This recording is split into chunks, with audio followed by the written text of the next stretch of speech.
Subscribe ಆಗಿ ನಮ್ಮ ಚಾನಲ್ಗೆ. ಹೊಸ ವಿಡಿಯೋಸ್ಗಾಗಿ ಬೆಲ್ ಐಕಾನ್ ಅನ್ನು ಕ್ಲಿಕ್ ಮಾಡಿ.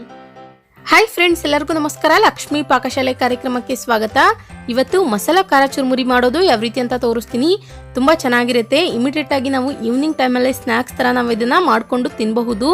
ಓಕೆ, ಇದನ್ನ ಇವಾಗ ಮಾಡೋದಕ್ಕೆ ಬೇಕಾಗಿರುವಂತ ಸಾಮಗ್ರಿಗಳು ನೋಡೋಣ. ಮೊದಲದಾಗಿ ಫ್ರೆಂಡ್ಸ್, ಇಲ್ಲಿ ನಾನು 1 ಕಪ್ನಷ್ಟು ಚುರುಮುರಿ ತಗೊಂಡಿದ್ದೀನಿ. ಅರ್ಧ ಕಪ್ನಷ್ಟು ಶೇಂಗಾ ಬೀಜ ತಗೊಳ್ಳಿ. 2 ಟೇಬಲ್ ಸ್ಪೂನ್ ಅಷ್ಟು ಅಚ್ಚ ಖಾರದ ಪುಡಿ, ನಂತರ 2 ಟೀ ಸ್ಪೂನ್ ಅಷ್ಟು ಅರಿಶಿನ ಪುಡಿ, ಅರ್ಧ ಕಪ್ನಷ್ಟು ಪುಟಾಣಿ, ಒಂದು ಸ್ವಲ್ಪ ಕರಿಬೇವಿನ ಸೊಪ್ಪು, ರುಚಿಗೆ ತಕ್ಕಷ್ಟು ಉಪ್ಪು, ಇದನ್ನ ಮಾಡೋದಕ್ಕೆ ಎಣ್ಣೆ. ಓಕೆ ಫ್ರೆಂಡ್ಸ್, ಇವಾಗ ಇದನ್ನ ಮಾಡೋ ವಿಧಾನ ನೋಡೋಣ. ಮೊದಲದಾಗಿ ಫ್ರೆಂಡ್ಸ್, ಗ್ಯಾಸ್ ಆನ್ ಮಾಡ್ಕೊಂಡ್ಬಿಟ್ಟು ಒಂದು ಪಾತ್ರೆ ಇಟ್ಕೊಳ್ಳಿ. ಪಾತ್ರೆ ಬಿಸಿಯಾದ ನಂತರ ಇದಕ್ಕೆ ಇವಾಗ ಎಣ್ಣೆ ಹಾಕೊಳ್ಳೋಣ. ಎಣ್ಣೆ ನೋಡಿ ಚೆನ್ನಾಗಿ ಬಿಸಿ ಆದ ನಂತರ ಇದಕ್ಕೆ ಇವಾಗ ಅರಿಶಿನ ಪುಡಿ ಹಾಕೊಳ್ಳಿ. ನಂತರ ಚುರುಮುರಿ ಹಾಕ್ಬಿಟ್ಟು ಇದನ್ನ ಚೆನ್ನಾಗಿ ರೋಸ್ಟ್ ಮಾಡ್ಕೊಳ್ಬೇಕು. ಈ ಚುರುಮುರಿಗೆಲ್ಲ ಅರಿಶಿಣ ಚೆನ್ನಾಗಿ ಹತ್ಕೊಳ್ಬೇಕು. ಅಲ್ಲಿವರೆಗೂ ಚೆನ್ನಾಗಿ ರೋಸ್ಟ್ ಮಾಡ್ಕೊಳ್ಳಿ ಮತ್ತು ಚುರುಮುರಿ ಕ್ರಿಸ್ಪಿಯಾಗಿ ಬರಬೇಕು. ಕುರುಮ್ ಕುರುಮ್ ಅಂತ ಅಂತವಲ್ಲ, ಅಲ್ಲಿವರೆಗೂ ಚೆನ್ನಾಗಿ ಫ್ರೈ ಮಾಡ್ಕೊಳ್ಳಿ.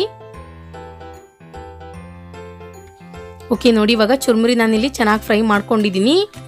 ಈ ರೀತಿಯಾಗಿ ಅದು ಪುಡಿ ಆಗಬೇಕು. ಸ್ವಲ್ಪ ಪ್ರೆಸ್ ಮಾಡಿದ್ರೆ ಒಂದೆರಡು ಸಲ ಇದನ್ನ ಟಾಸ್ ಮಾಡ್ಕೊಳ್ಳೋಣ.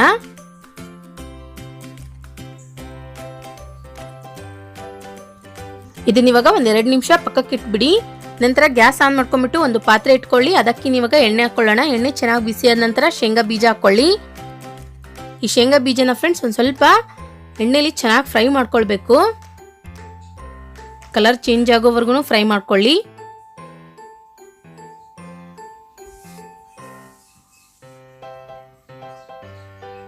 ಅದಾದ ನಂತರ ಇದೇ ಎಣ್ಣೆಗೆ ಇವಾಗ ಪುಟಾಣಿ ಹಾಕೊಳ್ಳೋಣ. ಪುಟಾಣಿನೂ ಅಷ್ಟೇ ಹಾಕಿದ ನಂತರ ಚೆನ್ನಾಗಿ ಫ್ರೈ ಮಾಡ್ಕೊಳ್ಬೇಕು.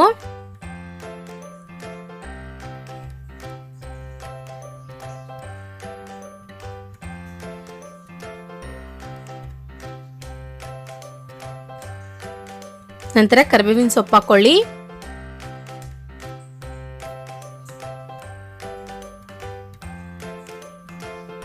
ಕರಿಬೇವಿನ ಸೊಪ್ಪು ಹಾಕಿದ ನಂತರ ನೋಡಿ ಚೆನ್ನಾಗಿ ರೋಸ್ಟ್ ಮಾಡ್ಕೊಳ್ಳಿ.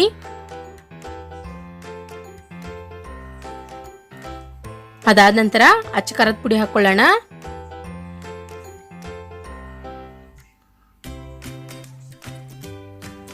ರುಚಿಗೆ ತಕ್ಕಷ್ಟು ಉಪ್ಪು ಹಾಕೊಳ್ಳಿ.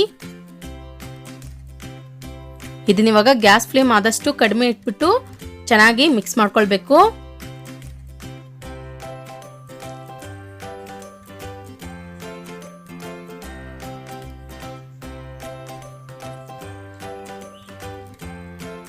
ನಂತರ ನೋಡಿ ಫ್ರೆಂಡ್ಸ್, ಮೊದಲೇ ನಾವೇನು ಫ್ರೈ ಮಾಡಿರ್ತೀವಿ ಅಲ್ವಾ ಚುರುಮುರಿ ಹಾಕ್ಬಿಟ್ಟು ಚೆನ್ನಾಗಿ ಮಿಕ್ಸ್ ಮಾಡ್ಕೊಳ್ಳೋಣ. ಇದು ಚುರುಮುರಿ ಮೇಲೆಲ್ಲ ಖಾರ ಖಾರವಾಗಿರೋದ್ರಿಂದ ತುಂಬಾ ಟೇಸ್ಟ್ ಆಗಿರುತ್ತೆ ತಿನ್ನೋದಕ್ಕೆ.